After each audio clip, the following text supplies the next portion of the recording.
I think it will become obvious in retrospect that we are primarily a cooperative species. We don't actually manage time in our lives. We actually manage energy. Because the energy needs to be expressed, it needs to be used. You're always trying to find this way to channel energy. And if you don't find a channel for it, the cup overflows. It has to find somewhere to go. And you find a new invention overlapping really strongly with the kind of thoughts and most forward-thinking ideas of visionaries and polymaths through history. That to me it's as much of a discovery of how things already really work as it is coming up with a great new idea.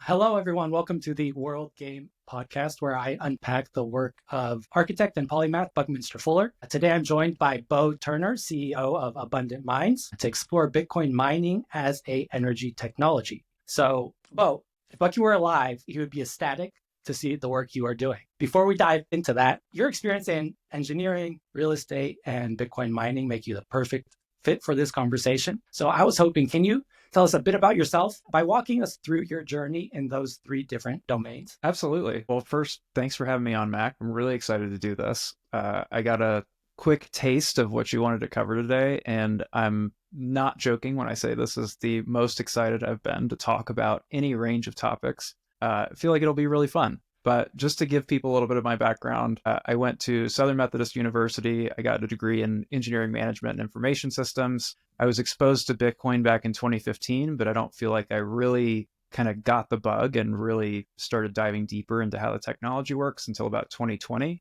And then very quickly thereafter, got really deep down the mining rabbit hole, which is kind of the gate that opened that sort of made the world very interesting to me from an engineering perspective. So right after school, I started a real estate company, kind of didn't pay much attention to engineering, didn't pay much attention to Bitcoin. And then after a few years of that, after doing some developments, some creative financing, really just went full bore into Bitcoin. 2020 changed a lot of things for me personally and for the world at large. And one of those was having to re-examine the assumptions that we make about how the world works, what carries value, and what a truly perfect and thermodynamic system looks like for both money, energy, and just the evolution of technology. So that led me into the Bitcoin mining space. It was at first just my exploration into finding passive income that's actually passive and really works out well. I had a couple of mishaps in working with partners that didn't make it passive for me and didn't make it income for me, to be quite frank with you. And so I started the company. I started Abundant Minds and built the service that I'd wished I had as an investor. And initially, it was really just this ideal form of income that I was searching for. And I didn't know what I was getting myself into in the sense of looking much more deeply into energy, into the infrastructure that runs our world, and really inheriting this beautiful mission of creating or really revealing the abundance that exists in our world through this very misunderstood and often mischaracterized industry called Bitcoin mining. Yeah, that's great. I think you'll be a perfect sparring partner for this. I intend it to be a bit of like a brainstorming session. There's a lot of complicated topics and esoteric niches we can dive into. I think your background's super unique. It'll allow us to go back and forth a bit, but really excited to have you here. I actually want to start with real estate briefly, because I think it's a good gateway into some of this. Bucky predicted that by our generation, people would be storing their wealth in digital property. And he understood that physical property gave people a false sense of security in many ways. And you told me that you came to a similar realization at one point and divested all of your real estate portfolio. Can you walk us through your logic in coming to that conclusion? Because I found it really interesting. Yeah, so God, there's so many ways that we could go with this, and I'll stick with just talking about real estate for this question. We've got these analogies that we use for Bitcoin, and they're all ways of expressing how we store value. And it was really eye-opening for me. Probably the first analogy that we all get with Bitcoin is talking about it as digital gold. Many people have heard Saylor's analogy of digital property. Fewer have heard his analogy of digital energy. And then if we have a chance to get to it, I love Knut Svanholm's exposition of Bitcoin as kind of element zero, where it's this non-physical binding of energy that actually puts a new element on the periodic table. So anyway, going back to real estate, I saw real estate as the most stable and predictable store of long-term value that I could see carrying wealth far into the future. It's a hard asset. It produces income in most cases. Everybody has a intuitive sense for why it carries value, why it's got use. And if there's a case to be made for storing your wealth in gold, I would say that real estate is kind of the evolution of gold, but with a use case. It's reasonably scarce, produces cash flow. And that was my reason for treating it that way. I had parents and grandparents who strongly believed in gold as a store of value and as real money. And as time went on and as they saw kind of the paper markets manipulate that as a store of value, they tended to move more toward real estate. And I inherited that viewpoint. And what changed for me was, especially around 2020, when we had a huge expansion in the money supply, it became much more clear to me that real estate was essentially mostly backed by debt. So there's a huge sea of assets in the world, and a majority of that sea of assets is made up by real estate and debt, each about 300 and 400 trillion out of a total basket of about 900 trillion in assets. At least that was as of 2020. And so the big shift for me was realizing that even if I was responsible and didn't take on excessive leverage with my property, that my investment, the value of my investment, could be impacted by the leverage that other people took on their properties. So if you think about the events of 2008, many people were underwater on making payments for a loan that was of a higher value than the property itself, because the value that the property created, people couldn't make their payments. And then suddenly that creates a cascading effect where even the people who own their properties free and clear experience a huge devaluation in nominal terms of what they own. I saw it as even though it felt secure and felt like a very known quantity, I've seen different estimates, but somewhere on the order of 80% of the value of real estate is the debt that backs it. So as long as that was the case, I felt like as sure-footed as I felt was not a true map to reality. So in a very just physics-based sense, the energy stored in that property was mostly hot air and was mostly credit that was created out of thin air. So that, while I was looking for something safe to carry me far into the future, really made me feel unsettled about the next 40 years of holding real estate as your primary investment.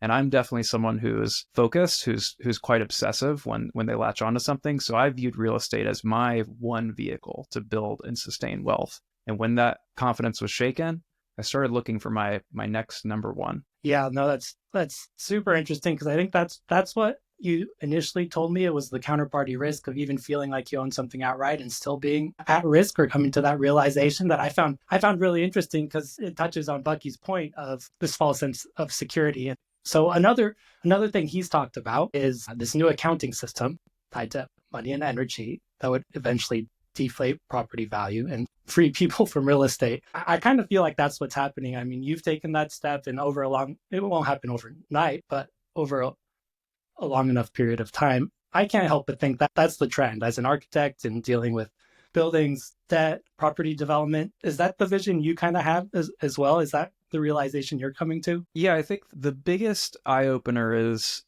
real estate's useful, right? There's a reason that it's valuable, but it is only valuable, or it should only be valuable, to the point of its utility. So what's happened since, I would say, the 70s is that the value of real estate has slowly, and then recently much more quickly, disconnected from its actual utility value and has really inherited this huge amount of value from monetary premium. So people are going into real estate just to outrun the loss of value of the currency, rather than actually getting a piece of real estate because it's highly able to be utilized by them. You see people building Airbnb portfolios and rental properties in places that they don't even really want property and get no marginal use out of it, but it's the best place that they feel that they can store value. And so to me, it's just a case of a good idea that's been broken by a system of incentives that unfortunately has disconnected real value from the underlying asset itself. Yeah, and we're starting to feel those second, third order side effects of that, I feel like. That's a great way to sort of kick this off. Another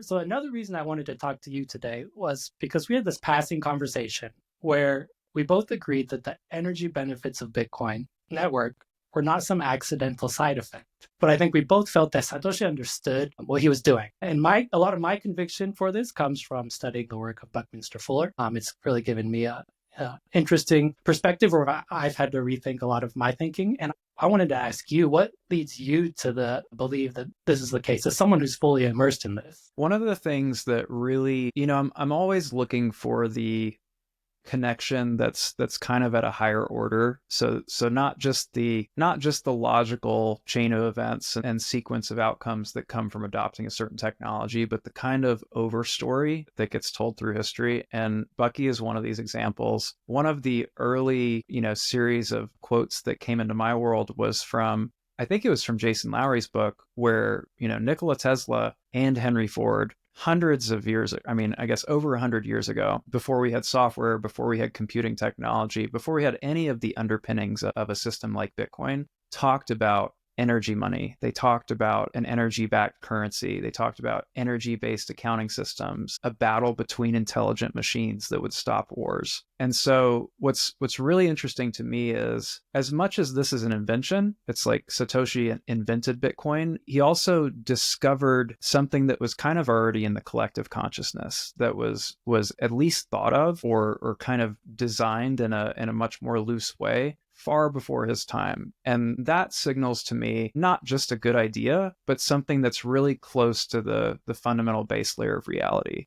When you find a new invention overlapping really strongly with the kind of thoughts and most forward-thinking ideas of visionaries and polymaths through history, that to me it's as much of a discovery of how things already really work as it is coming up with a great new idea. So whenever I see those breadcrumbs that are kind of left through time, that's much more of a signal to me that we're on the right path. And it's only backed up by, of course, a really well-designed system and technology. I'm just really encouraged when I see really great minds through history coming up with the kind of framework that eventually gets born into the universe through this amazing software protocol that we all use now. Yeah. I think about it as triangulating my information. And so when there's people who've been talking about this before the internet, before any of that, to me, that's a perspective that helps me really feel like there's definitely something here that's underlying, deeply rooted, like you said, into the nature of reality. And so in some ways, I think having these perspectives from a long time ago help us triangulate this information and find these patterns that are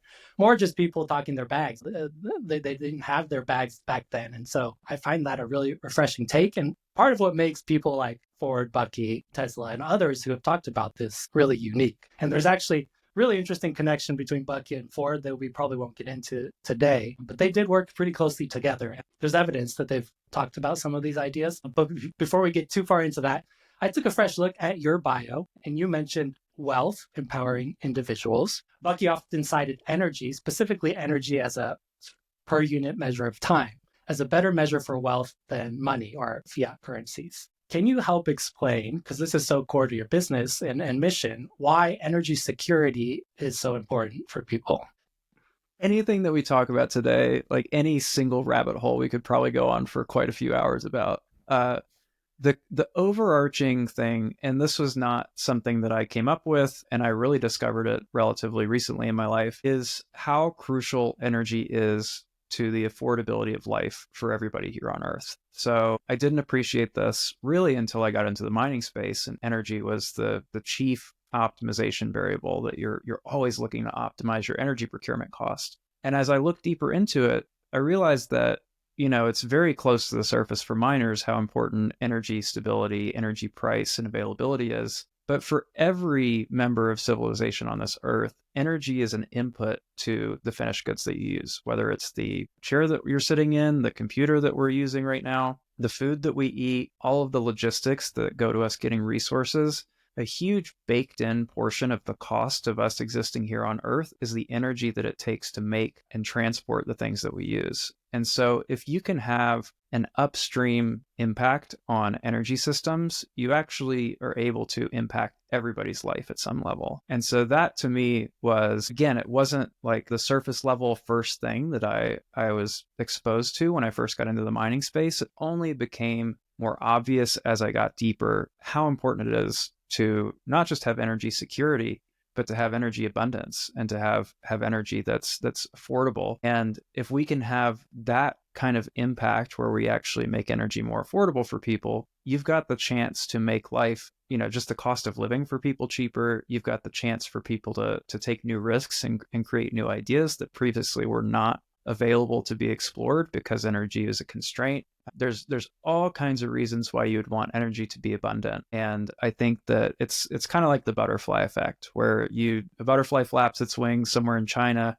and then across the world in America, you've got a tornado forming. If we can be the butterfly flap and change the energy dynamics, specifically of a region, in our case, the Pacific Northwest region, then we've got a shot at changing the lives of millions of people with that one choice to optimize energy.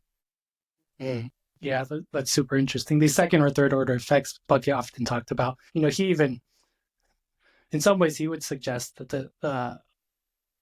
the coin is just the pretext for energy abundance, rather than energy abundance being an accidental side effect of the monetary system. And so it's an interesting thing to think about, which one came first and which one's really enforcing the other. If you think about like the Kardashev scale, where civilizations are ranked by how well they channel energy, specifically of their star or group of stars near them, you're essentially ranking a civilization by their effectiveness in channeling and making available the potential energy that's around them. And I think it's a good measure because, as I already mentioned, it's the input for every kind of innovation and wealth that we use in this world. And it makes total sense to classify a civilization not just by how good its money is, but how effective it is at channeling energy, and that leads to essentially everything else. It's the input variable that has the most impact on the entire equation. Yeah, and tie it back to Ford and others' vision, they often, or Bucky talked about, this is the key to stopping the cyclical trap of violence. He believed once resources were abundant, not only abundant, but others understood and saw that resources were abundant, in particular energy and our ability to harness energy, then we wouldn't have as many things to fight over, if anything. And so it was an interesting way to get us to come to the realization that, hey, if we have abundant resources, we don't have to fight over our limited resources anymore. It goes really against the wiring of human beings to be violent with each other. It's really profoundly not in alignment with just how we're wired to exist in the world. I think it will become obvious in retrospect that we are primarily a cooperative species, and that if we are able to solve some of these core system design problems of how the world operates, that there's really no need for it. And as much as healthy competition is a good thing, I think cooperation and collaboration are really where humanity shines. And when we unlock that, it's just like approaching the singularity. It's a gradually and then suddenly kind of thing. You see a lot, just an absolute Cambrian explosion of innovation, of the ability of people to channel resources and enjoy the process, thrive as a society, and people really enjoy existing. Spoken like a systems engineer. That brings me to a next point I wanted to talk about on your bio. So you also bring up or mention protection from oppression and power. I did a terrible job explaining this with my last guest, but I want to try it again with you because I think it makes more sense in the context of mining. Historically, there are these examples of successful, peaceful revolutions that resist oppression. But whether you're resisting oppression or physical force or entropy, Bucky would say that while admirable, passive resistance will not amplify the production of life support. And so, to me, this is a big differentiator between Bitcoin and something like gold or other forms of passive resistance. As you know, Bitcoin, on the other hand, is a form of, in many ways, active resistance. So it's almost like a martial art or like regenerative braking in an EV, where I feel like the act of resisting in turn is amplifying what Bucky would call life support or hash rate or energy production or energy infrastructure. Do you agree with that? I feel like from your perspective, you probably see that on one end holding Bitcoin, on the other end amplifying what Bucky would call life support, which is essentially the build out of energy infrastructure.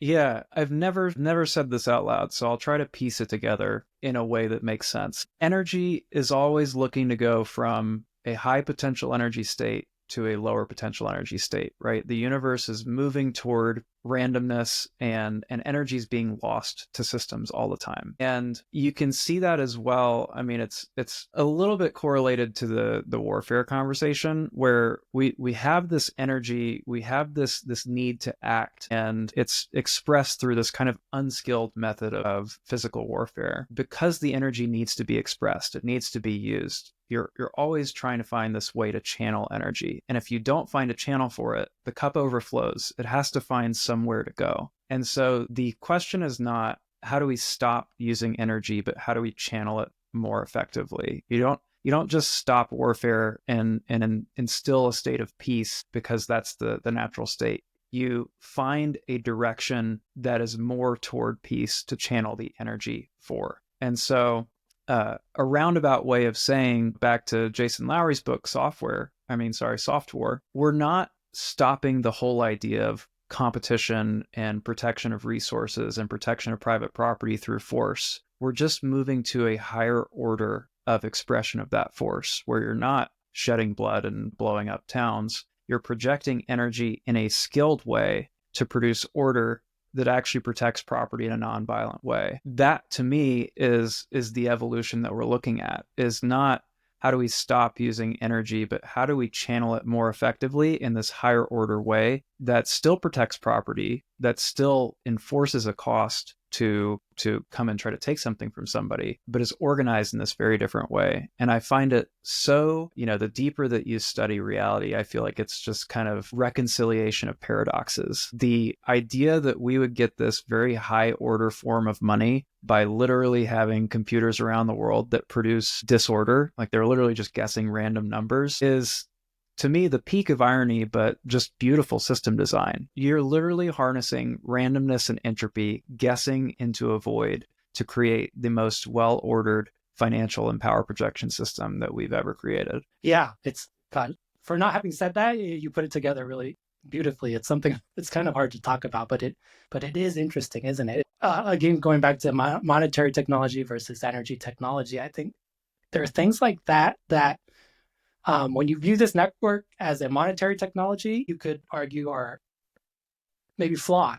Things like privacy, the 51% attack. I feel like those things seem like you could make the argument for them being flaws in the system. But then when you think about this as an energy technology, to me, it's like perfection.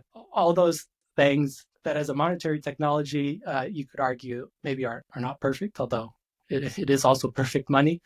When you view it as an energy technology, I feel like just all those things, you can tell it was engineered to perfection. To me, it's just a helpful perspective to have, not that one's right or the other, but it, in general, I feel like it gets more attention, at least in the mainstream, as a monetary technology. Most people, and this goes to just educating around this, most people don't have the base and understanding that you can approach this kind of topic without being just way outside of their worldview, way outside of any kind of mental model that they've already developed. What I love about things like Bitcoin and other things that are just beautifully designed is you can approach it at almost any level. I mentioned earlier, digital gold is where most of us start. Okay, that's one way to understand it. Then you get digital property, Manhattan in cyberspace, as Saylor would say. And that's a whole other level of understanding that unlocks a different way of seeing this technology that's far beyond digital gold. But if you don't have the background in first understanding that level one, it's going to be really tough for you. Then you've got digital energy, where you're talking about carting actual energy resources across time and space to then be teleported or transported into another area where that energy can be used. And if you don't have those first two levels, that's really tough. And at that point, you got to get well into proof of work and energy storage and this kind of idea of it as a battery. And then, a level even deeper, which if you don't have the context for it to build that model beforehand of creating a new element, because there's this non-physical item that binds energy to it, is if you don't have these different levels to stack on top of, it's unapproachable, and it honestly makes you sound insane. And it's probably why most of the great thinkers of history and of our time today are highly misunderstood and mischaracterized, is because before you can really intelligently argue with someone's point, you have to understand it. And most people do not take the time or the effort to understand what they're trying to contradict. And so I'm sure there's levels far beyond what I've explored. And I've spent quite a lot of time on this. And I've got all of my personal energy and net worth invested in seeing the space succeed. So you think that I've dove pretty deep down the rabbit hole, but there's levels. It's like math. Math just carries through every dimension. It is this language of expressing and communicating reality and seeing deeper into it. And it works at every single dimension. There's no 12th dimension where suddenly basic math doesn't work. It's just a higher order expression of this underlying structure of reality. And I think really beautifully and dare I say perfectly engineered technologies like Bitcoin are a reflection of that multiple levels of understanding that you can always keep going further and further. And just like when you're going into higher order math and you're talking about the seventh dimension and what a physical object in the seventh dimension looks like, it gets really, really tough to understand if you're not super confident in dimensions 1 through 3. It's hard enough to introduce time to the concept of a three-dimensional object. Just imagine, and we're going way beyond the capacities of Neanderthal brain when we start talking about the implications, second, third, fourth, and fifth order effects of things like this that really have broad-reaching impacts across finance, across energy, across property, how we cooperate with each other, how we engage in even competition with each other. It's what makes this such an interesting thing to study, is that at every level, there's something new to uncover. Yeah, I was hoping to go really deep with you because it's just fascinating. But I know you tend to put out a lot of great educational content, but you're usually focused on getting people through that first step, I feel like. So I haven't had the opportunity to pick your brain on some of these deeper concepts. So it's super interesting. I think Bucky understood this as well. And he said one encounter with something is not enough. It takes literally 3, 4, 5 times for it to slap you in the face, for you to really feel it and understand it, and for things to click. And so part of what excites me is, the more as you peel back this onion, there's just more and more there. It's never ending, which makes your job really hard. You are currently working very closely with two things that are largely misunderstood, both money and energy. Can you share some of the misconceptions you see on your end? There's so many. I mean, the easiest one that I end up talking about most is this idea that energy is scarce. I mean, since we've already gone well down the rabbit hole, I don't even have to talk about, the physical energy that's available, like the wasted resources, the solar that gets curtailed every year in places like California, the methane that's stored at landfills that gets just exhausted into the air. Same with oil wells and natural gas vents. We're wasting a ton of potential energy. I mean, in a very just physics-based sense, there's a infinite amount of potential energy sitting in the plasma around us right now that's just not accessible because we don't know how to harness it. And so the idea that something like mining uses too much energy is, to me, one of those things that only becomes obvious that you're misunderstanding it when you've studied energy a little bit more deeply and realize how much there is available, and that the problem we have is not that there's not enough, but that we don't utilize what we have in the right way. And that goes back to even the idea of abundance is, there's this sense of not enoughness in the world. And it's not based on physical fact. It's based on resource allocation. It's based on perspective. It's based on how people approach the world. In reality, there's infinite opportunity all around us, and we're all in some sense limited by the way that we look at the world around us. Within a 5 square mile radius of where I sit right now, everybody that I probably ever need to connect with to get everything that I want in life exists, and they're separated only by this thin veneer of not being aware of who they are or how close exactly what you want is to you. And so that's kind of the metaphysical way I would talk about energy, is that it's really available to us, and we, unfortunately, most of the time introduce a lot of waste to our systems and don't use our resources effectively. In the money sense, there's so many misunderstandings. I don't think most people understand how money works at all. And that, to me, is the chief job that we have as educators in the Bitcoin space, is as much as it is to teach about Bitcoin and how Bitcoin works, to highlight why something like Bitcoin is so different than what already exists. And I use the example of a mirror. Like, I didn't know how badly organized or how unfair the existing financial system was until I had something to compare it to.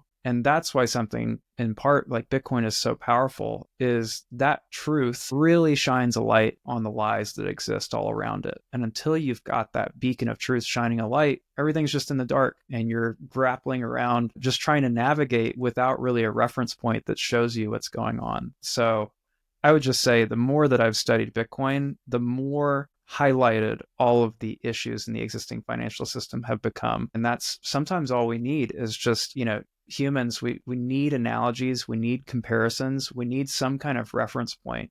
And if we don't have something to compare what already exists, then it's very tough for us to imagine an improvement to it. Those are such good points. If you notice, there are more and more CPAs, accountants, even people in the banking industry that are coming forward and saying, hey, I've been in this business for a long time and I had no idea what money is, which the initial reaction is like, gosh, you deal with this every day. How could you not understand? But I think it's a fair thing to come to the realization to. These are like invisible things that are hard to wrap your head around. And frankly, people don't spend much time talking about. Bucky would say, to your point, we don't have an energy problem. We have a problem of ignorance. And, I'd like to come to the defense of some people because I think we misunderstand energy. And so much like accountants don't understand money, I think architects talk about energy all the time: net zero energy, geothermal energy, energy efficiency. And yet no one understands what energy is. And I myself,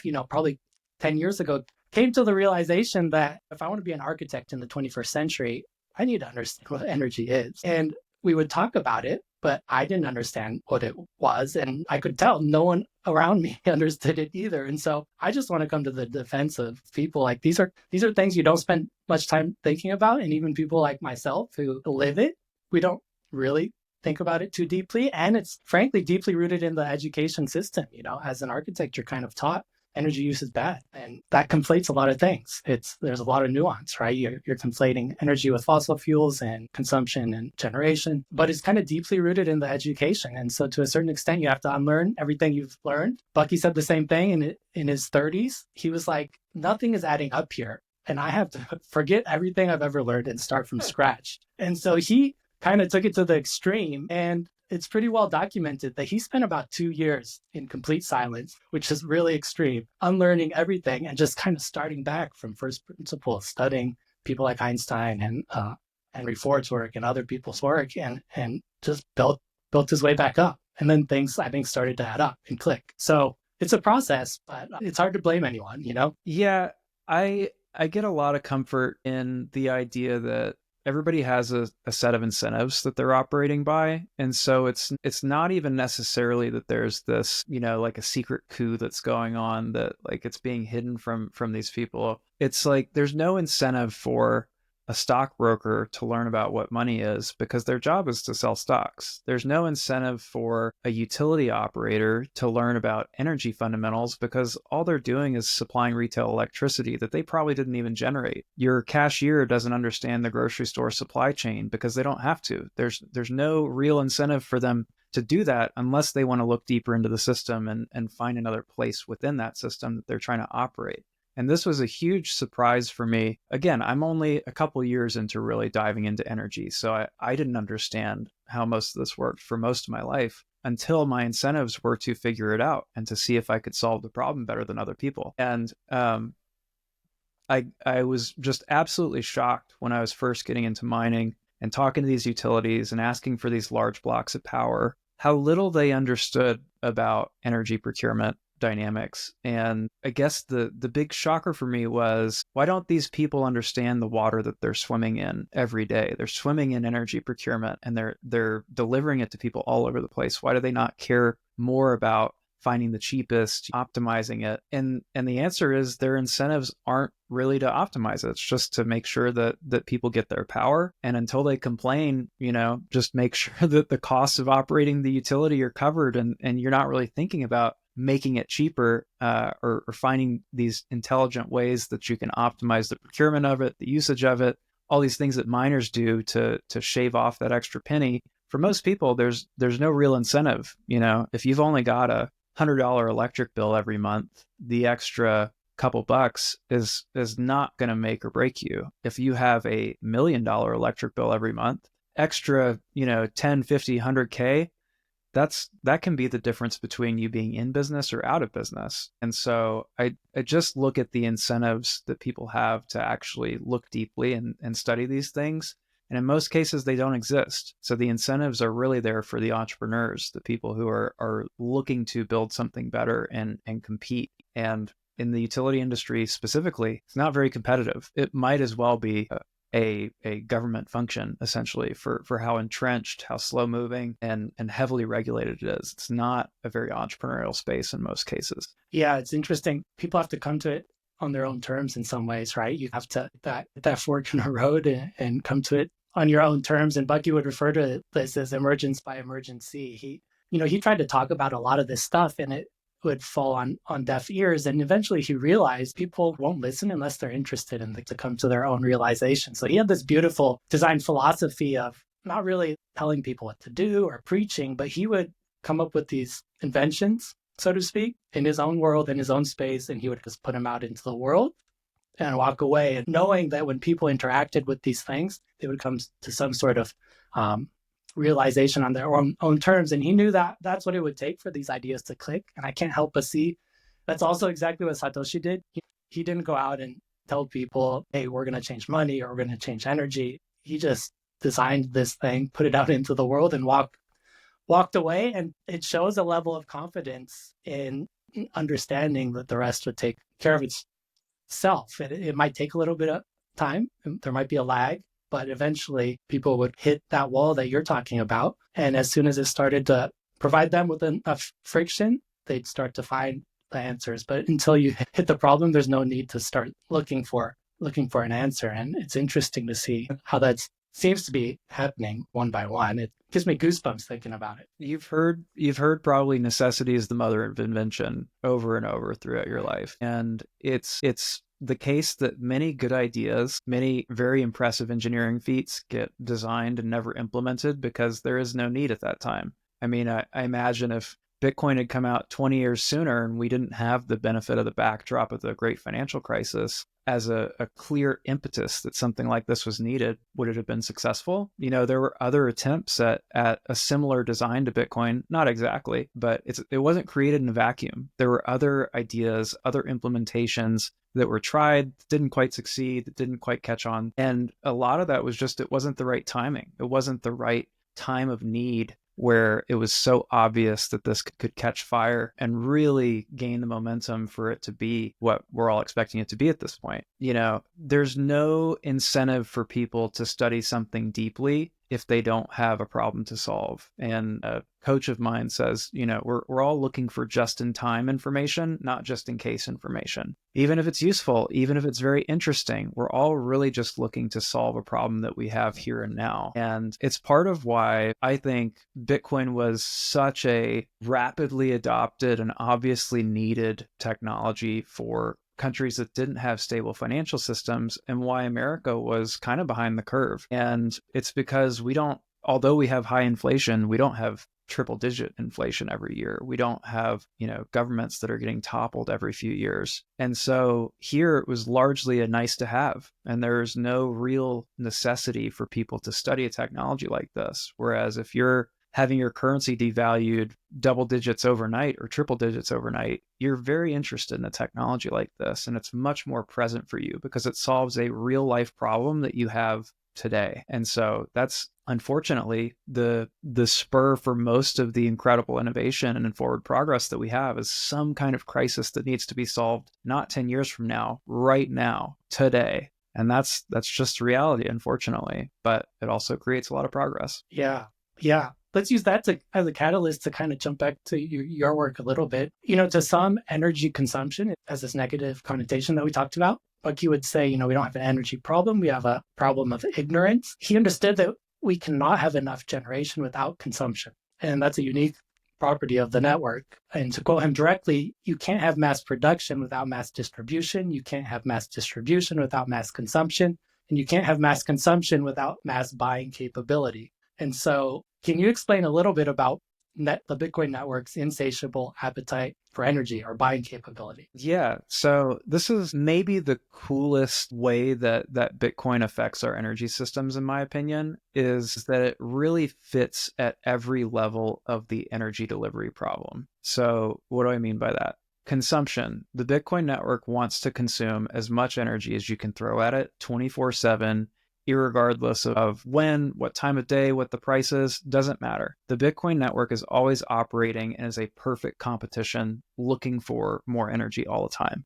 There's no other industry in the world that's like that. Distribution is interesting because distribution is one of the biggest problems that we face in the energy landscape today. As we've talked about, there's plenty of energy around the world. There's plenty of raw electrons or potential energy in materials that could be converted to energy. And the issue that we have is transmission capacity. There isn't the ability to move that energy everywhere that it needs to go. And so we essentially have a clogged system where the people that are already generating electricity can get it on the grid. The people who are trying to generate electricity have nowhere to send it. So their projects don't get funded. So what Bitcoin is doing, what Bitcoin mining is doing that is so interesting to me is, one, for the capacity that's already on the grid, we can be interrupted. We can demand energy 24/7 all the time. We're providing this stable baseload consumer that always wants to buy energy, but at any moment, if there's an economic incentive to do so,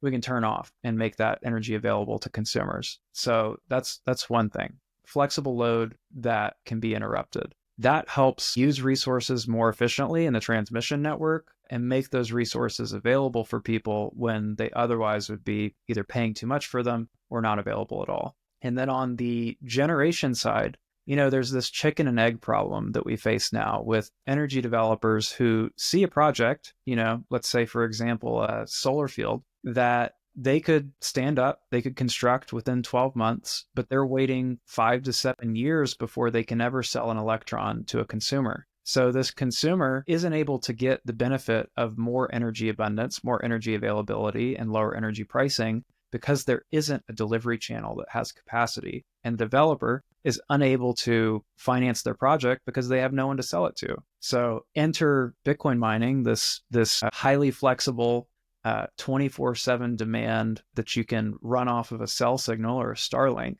and place anywhere. You don't need fiber, you don't need transmission lines, you just need a direct hookup to energy. And suddenly you're able to bootstrap the economic viability of what previously was a project that couldn't be funded or could only be funded by subsidies, which is something we could touch on, but that's another rabbit hole in itself. And so the beautiful thing about this is that we're making use of an energy resource before it ever comes onto the grid. And then by monetizing that resource while transmission is built out, you actually bootstrap its connection into the grid to provide more energy abundance to consumers downstream.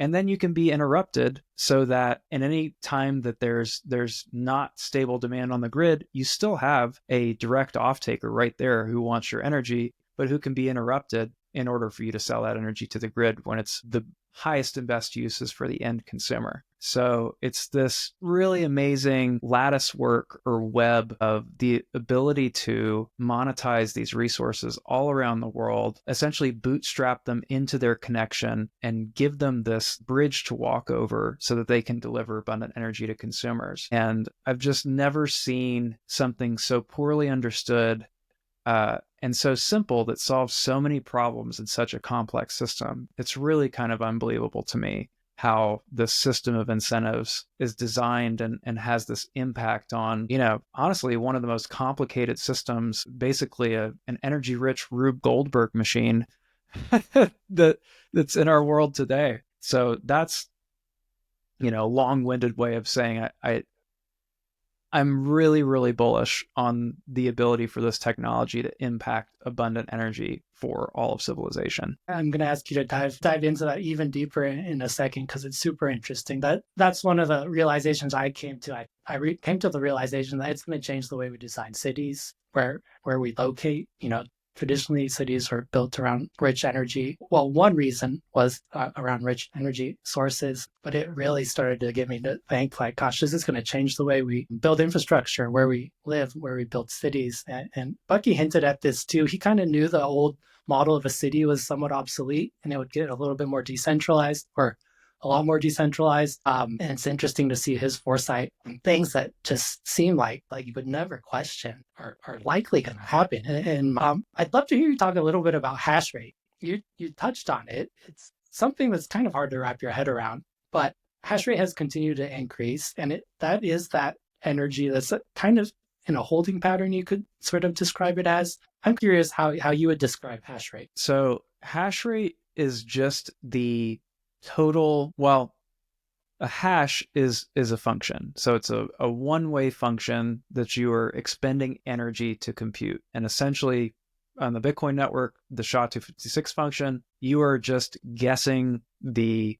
number or the string of characters that balances an equation, for lack of a better word, fits the last puzzle piece in a puzzle. Hash rate is how quickly you can make those guesses or create those functions. And in terms of the total network hash rate, so all of the hash rate around the world, the amount of that hash rate going toward the network is what essentially protects the protocol. It's the real world physical cost that makes it more and more difficult to fake that you have Bitcoin or double spend Bitcoin or do any of these actions that would be outside of the rule set of the agreed upon Bitcoin protocol. So if you think about it, it's essentially just a huge randomized digital wall of energy that's guarding a protocol to enforce a rule set that we've all agreed on. And to the degree that you have more hash rate, you have a taller and thicker wall of that energy that's guarding the protocol. And the cool thing about the protocol is that this hash rate is dynamic, right? So it adjusts dynamically based on how much hash rate there is, how much Bitcoin gets released, how difficult it is to find a new block.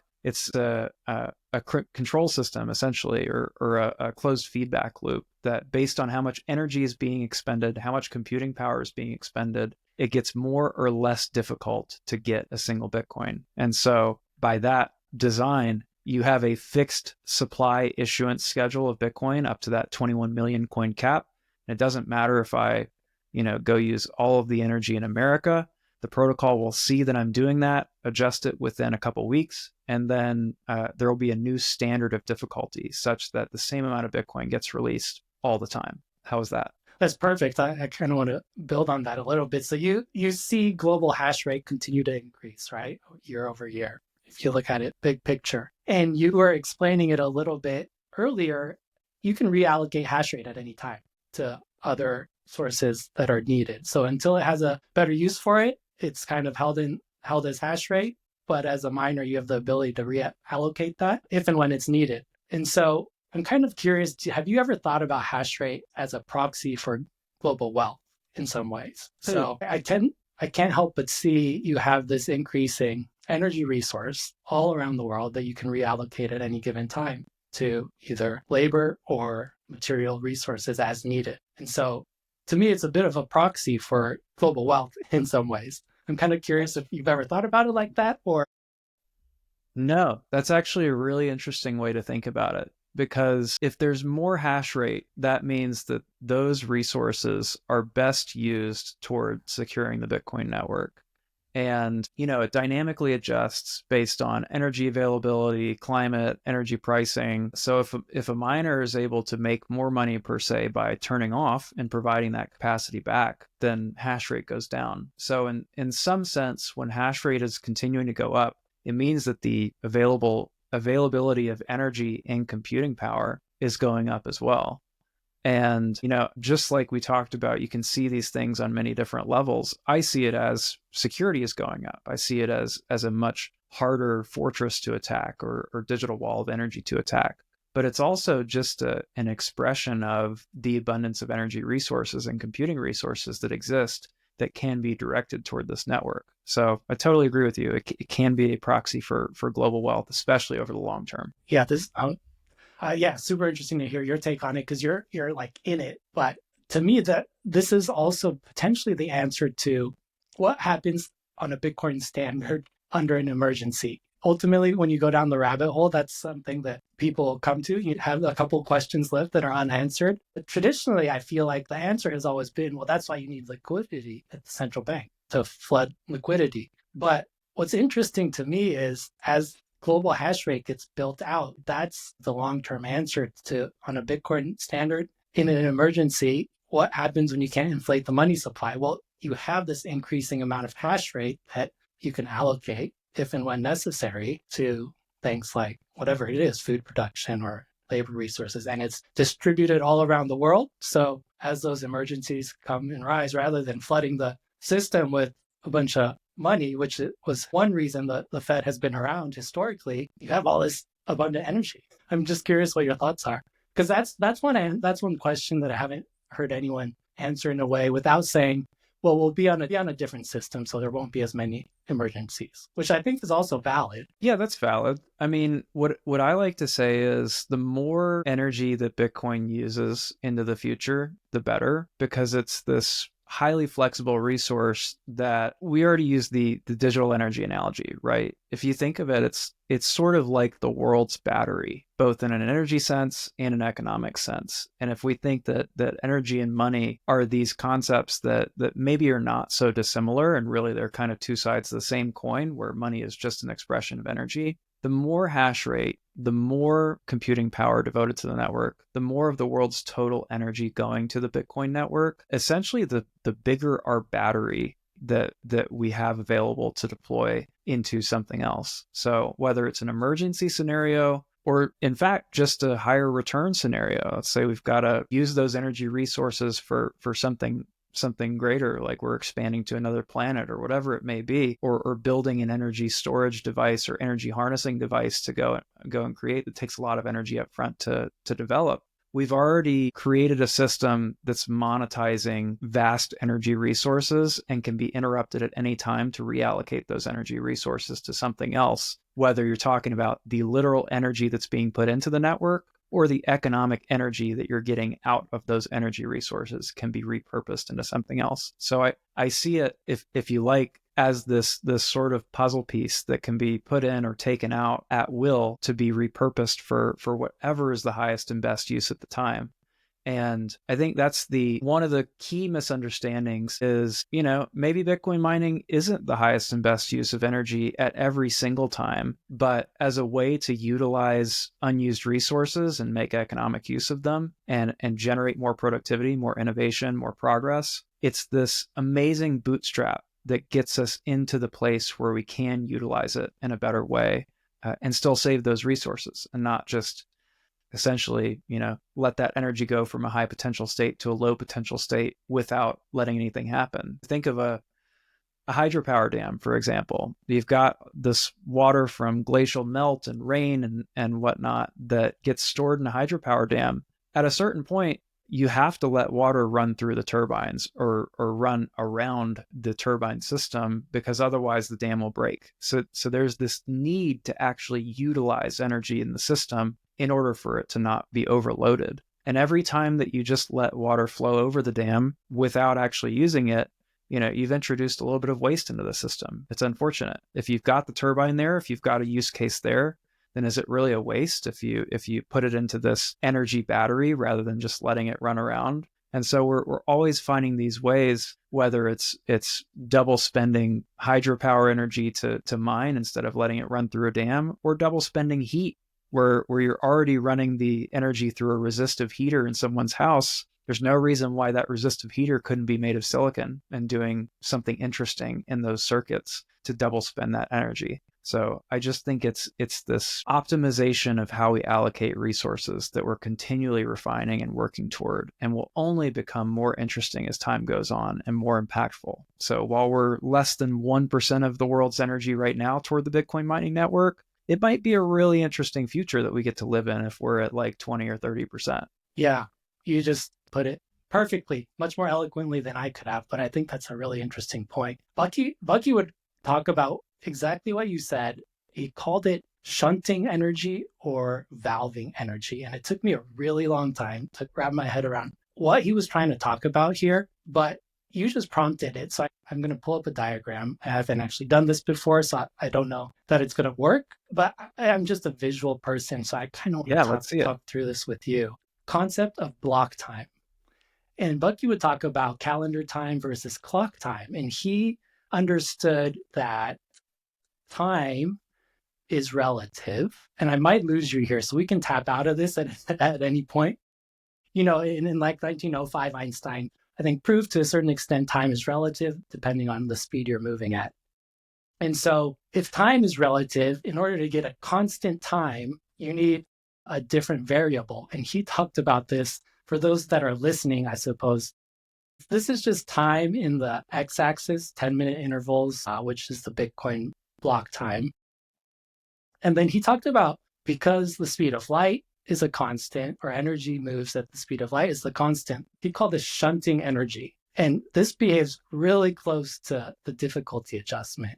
And so he was saying, in order to keep a constant interval in time, you need to shunt energy, which here is shown as one shunt is the equivalent of one hash. And so as more and more energy comes into each block, 10-minute block of time, the amount of shunts or hashes has to increase. And so this is kind of exactly what we're seeing at the Bitcoin network behave like.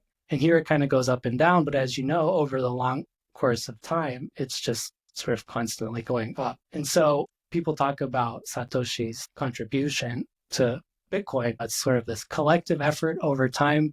The difficulty adjustment is something that's unique, but this was a diagram that Bucky had put together that I feel like really describes what's happening with the Bitcoin network. I don't know that I've got anything really profound to add to that, other than I do believe that time is essentially a construct, that it's not necessarily fundamental to the nature of how the universe organizes itself. And that in some ways, Bitcoin inventing its own way of keeping time is a reflection of that there may be a more honest way of accounting for time than hands on a clock, and really basing it on more of an internal measure. And there's no like beautiful physical insight to get from this, but I think back to one of my business coaches who says we don't actually manage time in our lives. We actually manage energy. And you shouldn't be thinking about just how you're allocating time, but how you're setting up your life to utilize your energy best. And that even if you have a perfectly laid out and organized timekeeping schedule that's fully allocated, efficient resource use, you may be doing your energy a disservice. And there's times where you wake up, you've got all the energy in the world to create, and 1 hour in the morning is not the same as an hour in the evening. They don't have the same value. They don't have the same characteristics. You've got different brain chemistry at those points in the day. You probably should be doing different work. And so as closely as our biological system, our human energy system mirrors that idea that every time unit is not equal, it has more to do with what kind of potential energy lies in that time block. Again, nothing really to glean from this other than I think the most well-designed systems have a kind of mirror to each other and can be looked at these different levels, and you can see these similarities. At a certain point, I can't wrap my head around it either, but I do find it fascinating. And I think through conversation, I often come to realizations. So I enjoy just bouncing some of these ideas off of people. There is one last question, kind of a deep question, similar to the time chain. The Bitcoin power law has been somewhat controversial. I've seen that you've talked to some people about it. Take price out of it for a reason, because it seems to trigger some people.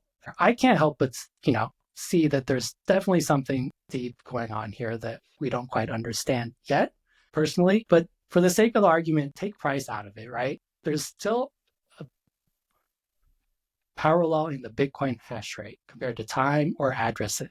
That's super interesting to me. I can't help but think it was intentional, but I'm curious, have you given this much thought at all? Or do you have any thoughts on Bitcoin hash rate following a power law? Yeah, so I've had Giovanni on the podcast and we talked about power law. And for the people that don't have any background in this, it's essentially a mathematical correlation that applies to the size of organisms, like the terminal size of organisms based on their weight, the size of communities, the growth rate of communities, terminal size of communities, and all of these different physical and biological systems that seems to follow a predictable, not exactly an exponential curve, but a power law curve. I don't have a hardline stance on it, but I do believe that there is merit to viewing Bitcoin in some sense as a living biological system or community. It's based on individuals. It has these kind of internal growth factors that are based largely on the people that are involved in it, the resources that are allocated to it, the time that has elapsed since it was created, right? So its age. I see the correlation. You can't deny the fit to a curve. The hash rate, even the price chart, the number of wallet addresses, there's a really strong correlation with the power law with this. And I don't think that that's so off base, because if you think about Bitcoin, and I've talked with Brandon Quittem a bit about this, and he's done a deeper explanation than I ever could. Bitcoin does behave like a living system itself. It's a network that resists entropy, that has this kind of baked in system that's channeling energy to expand and resist the natural adversarial forces of being a living being in the universe, and in some sense is not that dissimilar to a life form. And most living things, or I guess you could say all living things, all living systems, have this adherence to their own power law. So I won't say I'm a hardline power law believer, especially when it comes to price. I don't, especially in the short term, price can dislocate very quickly. But over that long run of the power law graph, so far we've held to it. And I don't see any harm in acknowledging that there's a fit to that curve and that it has worked so far. Will it hold forever? I don't know. But so far, it's not a dumb thing to try to find mathematical relationships to systems like this. Yeah, sure. It's clearly something we don't quite understand yet. Obviously, you've talked to a few astrophysicists about this too, and everyone's trying to figure out what's going on here. Let me just tie it to Bucky's work real quick as we wrap out here, because I'm just curious about this, and I'm interested in other people's takes. But this is the most interesting power law to me. It's the hash rate and addresses and time. So again, take the price out of it. Maybe that, for the sake of the argument, this seems interesting to me, because this is the behavior that physicists have picked up in the behavior of the network. And it's basically saying for every new address, the hash rate increases at a power of 4. And so if we go back to our earlier conversation about hash rate being this proxy for global wealth, for every person who enters the network, the global wealth increases at a proportion greater than 1-to-1. And it's super interesting to me because it kind of starts to get at this accretive dilution that Saylor's also doing. But to me, I see this and I see, here's a system that was engineered where someone joins the network and you're depreciating the coinage, but you're increasing your percentage of the overall hash rate. And Bucky would talk about relationships like this that our minds were able to find. And the reason I'm going to tie it to Bucky's work is the geodesic dome. I don't know. Are you familiar with the geodesic dome? I've heard of it. I couldn't explain it to you. So that's a structure that Bucky is most potentially famous for. A lot of people thought he was an architect, but he was very clear in his writing that his architecture was just a way of explaining his philosophy. And the geodesic dome also behaves like a power law, where the bigger it gets, the more nodes there are, the more efficient the system becomes. And so I can't help but see that he's starting to pick up on some underlying physical properties that he said our minds are capable of discovering, time locking that into his architecture. And this might be a stretch, but I look at the way the network's behaving and I can't unsee it. So I'm curious what other people think. Obviously, this could be proven wrong, but you're someone who's spent a lot of time in this space. And so I wanted to talk that through with you as we run out of time here. Yeah, honestly, this is a wonderful place to end, because I think it ties into everything that we've already talked about. I'm forgetting what the law is called, but in social networks, when you're valuing a social network, it's not the number of users, it's the square of the number of users, because every marginal user that you put onto a new network creates an entirely new distribution of nodes and connections between those nodes. And it's the hallmark of the win-win-win, the 1 + 1 = 3. You said accretive dilution. These instances where adding a marginal unit to a system doesn't just perform addition in terms of its value, it actually has this exponential addition in value. And that's part of why I am so excited to be in the Bitcoin space, in the Bitcoin mining space, is I believe that with each new unit of time, energy, adoption, people that get involved with this, it's not a one-to-one correlation of the value that it creates for the world. It really is following this exponential path of creating outsized benefit. And I just have to laugh at the people who call it a Ponzi scheme, because in a Ponzi scheme, the person who comes in last is enriching the person who was there first at that last person's expense. And in a system like this, where each new user increases the value in an exponential fashion, everybody is enriched, including that recent comer, by their new participation. And a great example of this, the Bitcoin Strategic Reserve that we heard about yesterday, that was signed by an executive order. That is a benefit to the US, that is a benefit to current holders, that is a benefit to other people who will come in the future, that particular node has come onto the network. And people argue with me on this, especially the libertarians, of which I'm highly aligned, so don't get too mad at me. And it's this wonderful thing to work toward, and it's wonderful thing to be a part of, when every unit of your effort can be multiplied in such a fashion that it provides way outsized value than what you could contribute alone in an isolated system. And that is the second and third order effect that I am really excited to see play out over the next year, 5 years, 10 years, and the remainder of a lifetime. Is most of these unbelievable changes that happen are toward the tail end of a curve. So compound interest, famously, the first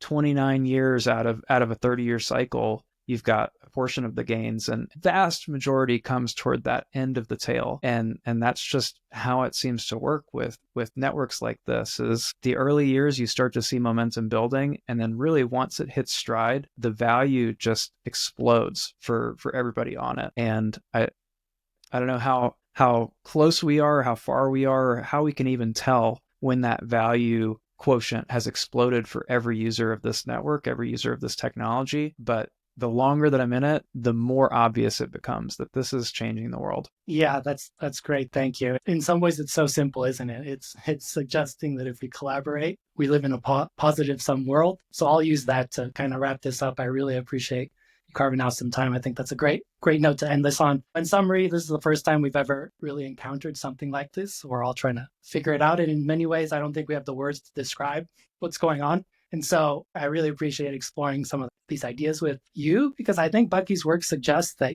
the work you're doing at Abundant Minds is not really an accidental side effect of the system, but in many ways, it's the whole point. And I think the work you guys are doing is so important and so interesting. So I encourage you to keep it up and keep sharing all your learnings with people. With that, I'll let you go. You probably don't have any closing statements because that one was perfect, but where can people find more about you and learn more about what you do at Abundant Minds? I really appreciate you having me on, Mac. This was absolutely a blast. And something you said earlier, conversations like this are in a lot of ways how we learn, how we reflect to each other. So I've gotten a lot out of this, and every conversation like this helps me expand my horizons and look a little bit further. So I really appreciate you, and the quality of your questions super high. So really appreciate you putting some thought into it. People that want to find me, I am on X. My handle is Beau_Turner21. You can find my company Abundant Minds at abundantminds.com, at Abundant Minds on pretty much every social media platform, Instagram, X,